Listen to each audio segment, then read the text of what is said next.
Salam Indonesia. Selamat malam pemirsa, berjumpa kembali dalam berita dan bincang terkini malam edisi Jumat 17 Januari 2014.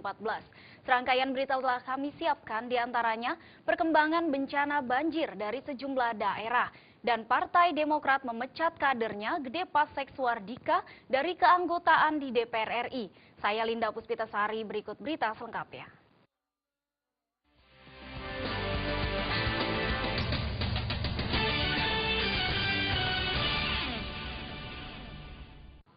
Sejak Kamis sore hingga Jumat pagi mengakibatkan sejumlah wilayah di ibu kota tergenang banjir. Salah satunya kawasan Kelapa Gading, Jakarta Utara, dengan ketinggian air mencapai 50 cm. Diketahui banjir yang merendam kawasan elit ini akibat saluran air yang rusak dan tidak ada daerah resapan air. Berdasarkan pantauan tim liputan kawasan elit Kelapa Gading, Jakarta Utara Jumat pagi, di sepanjang Jalan Alteri Mall Kelapa Gading Trade Center sudah terlihat banjir yang merendami kawasan elit tersebut dengan ketinggian air mencapai 50 cm. Meski direndam banjir, sejumlah ruko di kawasan ini tetap buka. Namun yang menjadi kendala adalah kawasan ini sulit untuk dilintasi. Di tengah banjir yang melanda untuk menyurutkan air, Dinas Pekerjaan Umum Pemerintah Provinsi DKI Jakarta berusaha untuk menyedot genangan air. Wali Kota Jakarta Utara Heru Budi Hartono mengatakan penyebab dari banjir ini akibat rusaknya saluran air. Menurut Heru, pihaknya akan memperbaiki saluran serta melebarkan saluran air tersebut agar banjir tidak merendam kawasan Kelapa Gading. Di sepanjang Jalan Boulevard Barat ini, di depan mall ini memang harus dilebarkan. Kalau tidak salah, salurannya itu harus kurang lebih 10 meter. Nah, ini yang harus ke depan, mungkin kami nanti bekerja sama dengan Dinas PU untuk melakukan perbaikan saluran ini. Tidak menutup kemungkinan banjir di kawasan ini akan kembali tinggi jika curah hujan untuk beberapa hari ke depan masih meninggi. Diharapkan warga setempat untuk waspada terkait ancaman banjir yang datang tiba-tiba. Dari Jakarta, Lisa Indah dan Rifan Alfidian melaporkan. Banjir di wilayah Kabupaten Ogan Ilir, Sumatera Selatan semakin meluas. Ribuan rumah warga desa terendam di 3 kecamatan akibat air sungai Ogan meluap. Sebagian warga desa terpaksa mengungsi karena air semakin tinggi.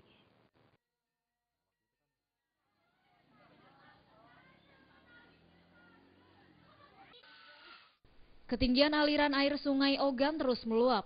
Ribuan rumah warga terendam banjir, sementara sebagian warga masih ada yang bertahan di rumah. Namun lebih banyak warga yang kini terpaksa mengungsi di masjid. Banjir yang melanda 3 kecamatan di Kabupaten Ogan Ilir, Kecamatan Lubuk Liat, Kecamatan Muara Kuang, dan Kecamatan Tanah Abang. Ketinggian air mencapai 3 meter karena air sungai Ogan meluap.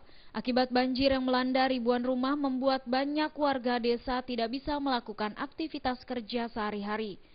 Saat ini beberapa warga desa mulai melakukan pengungsian di masjid dan tenda-tenda bantuan dari Badan Penanggulangan Bencana Daerah Provinsi Sumatera Selatan.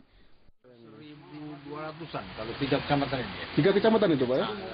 Data yang kita terima dari BPBD Kabupaten. Ini pasti meningkat terus-menerus. Korban jiwa, Pak? Jiwa sampai hari ini belum. Untuk Sumatera Selatan berapa ton, Pak, yang disiapkan untuk antisipasi banjir di Sumatera Selatan? 100 ton, Pak, yang disiapkan, Pak ya? 100 ton beras, Pak ya? Iya. Kemudian makanan dan sebagainya. Yang sudah didistribusikan berapa, Pak? Baru 28 ton. Untuk berapa kabupaten itu, Pak? Pali, Muratara, baru 5 kabupaten, Pak ya? 3 kecamatan wilayah Kabupaten Ogan Ilir yang terendam banjir kini semakin meluas. Pasalnya intensitas curah hujan selama beberapa hari tersebut membuat aliran sungai Ogan meluap. Saat ini bantuan yang diberikan oleh Badan Penanggulangan Bencana Daerah berupa 7 ton beras, bahan pangan, tikar, serta obat-obatan.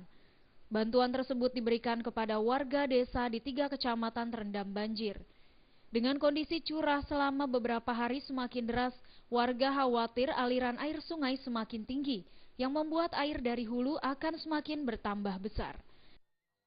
Dari Ogan Ilir, Sumatera Selatan, Yolanda dan Ardiansyah Nugraha melaporkan. Balita berusia 4 tahun bertahan hidup selama kurang lebih 3 jam lantaran masuk ke dalam jembatan sungai yang meluap karena banjir yang terjadi di Kabupaten Toli-Toli, Provinsi Sulawesi Tengah. Setelah warga melakukan pencarian, akhirnya Siti Nazwa ditemukan di dasar air sungai. Oh, jatuh dia di bawah air. Balita berusia 4 tahun ini akhirnya dapat bertahan hidup setelah selama kurang lebih 3 jam masuk ke dalam jembatan sungai yang meluap karena banjir yang terjadi di Kabupaten Toli-Toli, Provinsi Sulawesi Tengah.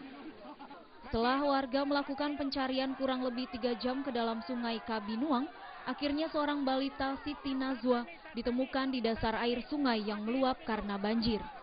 Anehnya balita tersebut hidup tanpa ada luka sedikit pun, hanya terlihat lemas dan pucat. Padahal arus banjir terlihat deras dan tidak terlihat ada rongga udara yang bisa digunakan balita tersebut berlindung. Dengan menggunakan tali seadanya, warga menelusuri sepanjang jembatan yang diperkirakan balita tersebut hanyut terseret banjir setelah sebelumnya bermain bersama kakaknya di pinggir sungai saat banjir datang. Setelah ditemukan di dasar air bawah jembatan, warga langsung mengeluarkan air yang masuk ke dalam tubuhnya. Aneh bin ajaib, balita ini hidup setelah bertahan selama kurang lebih 3 jam di dalam air bawah jembatan yang meluap karena banjir. Ibu korban yang menduga anaknya tidak lagi bisa diselamatkan, meronta-ronta dan sesekali pingsan. Dengan menggunakan mobil patroli, polisi dan warga langsung membawa balita tersebut ke Rumah Sakit Umum Mokopido untuk langsung dilakukan pemeriksaan. Dari Toli-Toli, Sulawesi Tengah, Rahman Takdir melaporkan. Korban tewas akibat terseret banjir bandang di Manado, Sulawesi Utara, akhirnya tiba di Makassar. Isak tangis keluarga seakan tak terbendung saat jenazah datang, bahkan istri korban tak kuasa menahan kesedihan dan pingsan saat jenazah tiba di rumah duka di Perumahan Mustika Mulia, Jalan Racing Center, Makassar.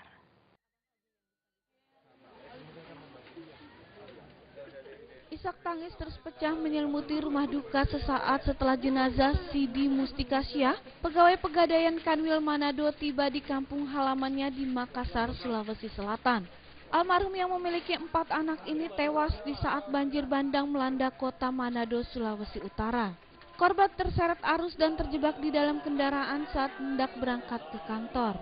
Banjir bandang yang disebabkan jebolnya tanggul Das Tondano serta curah hujan deras disertai angin kencang membuat banyaknya warga Manado menjadi korban.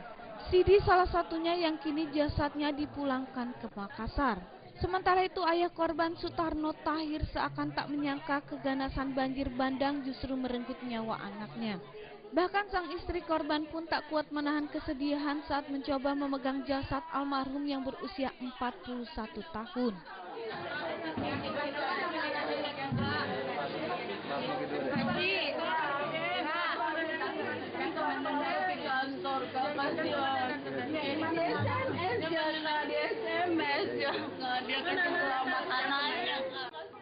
Jenazah korban yang disemayamkan di rumah duka langsung disolatkan di masjid yang tak jauh dari rumah korban. Almarhum yang meninggalkan 4 orang anak langsung dikebumikan di pemakaman Islam Kobang di Kabupaten Goa, Sulawesi Selatan.